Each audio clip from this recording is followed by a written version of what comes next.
Hello बच्चों, welcome to online class. आज हम अतिथि देवो भव लेख का भाग 3 का अध्ययन करेंगे।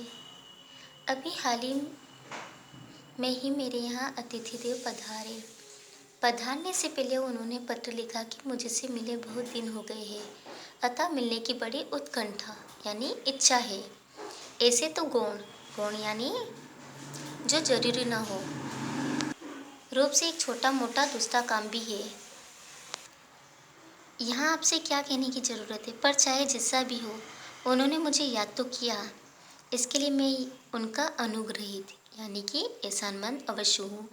यानी कि एक लेखक के मित्र ने पत्र लिखा कि मुझे आपसे मिलने में बड़ी इच्छा है, और वैसे कोई मिलने के अलावा मुझे कुछ ज़रूरी काम भी है।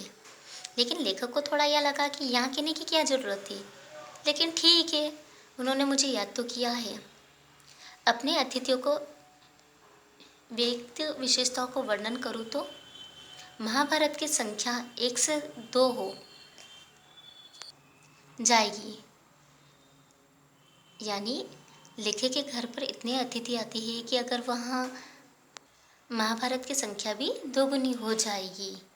यानी कि महाभारत की अगर गिनती करें तो उनकी संख्या दुगुनी करे, इतने अतिथि उनके घर आते हैं। वेद व्यास जी का यह दावा कि महाभारत के जैसा कोई ग्रंथ नहीं लिखा जा सकता खंडित हो जाएगा। महर्षि के यह वचन की मर्यादा भी भंग करना नहीं चाहता, पर इतना तो कही दूँ कि अतिथि भी एक से एक आते हैं। एक मेरे यहाँ नियमित यानी कि नियम से अतिथि आती है, इसलिए कि उन्होंने मुझे अपना शाश्वत यानी सदैव के लिए कृपा पात्र बना रखा है। उनकी कई खूबियाँ हैं, एक से एक मज़ेदार, एक से एक पुरलुफ्त यानी कि आनंद से भरपूर। खासकर भोजन के मामले में उदाहरण, दाल में पानी का अंश होने असही है, लेकिन उतनी गाढ़ी दाल तो गले के नीचे उतर ही नहीं सकती, इसलिए उसे ढीला करने के लिए कम से कम 100 ग्राम शुद्ध घी चाहिए। और मेरे घर में घी का चलन वर्षों से बंद है। इसलिए नहीं कि मुझे घी पसंद नहीं, बल्कि इसलिए कि मैं जान चुका हूँ कि शुद्ध घी का युग इतिहास का विषय बन गया है।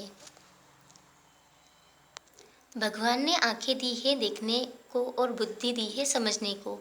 इतने रहते हुए मैं अंधा बनूं, यह मुझे स्वीकार नहीं है। अतः जब कोई यहाँ कहता है कि बाजार में से खरीद कर शुद्ध घी खाता है, तो पहुँचे हुए संत की तरह मैं केवल चुप रह जाता हूँ या कभी हल्के से मुस्कुरा देता हूँ।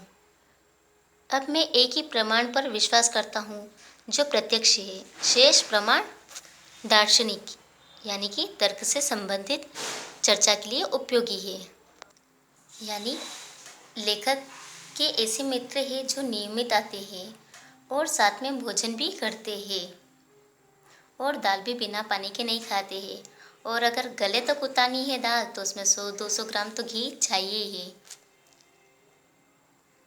लेकिन घर में घी नहीं है। ऐसा नहीं है कि लेखक को घी पसंद नहीं था, लेकिन वहाँ जान चुके थे कि बाज़ार में शुद्ध घी नहीं मिलता है, और अगर कोई कहता है कि बाज़ार में शुद्ध घी मिल रहा है तो वहाँ मुस्कुरा देते हैं।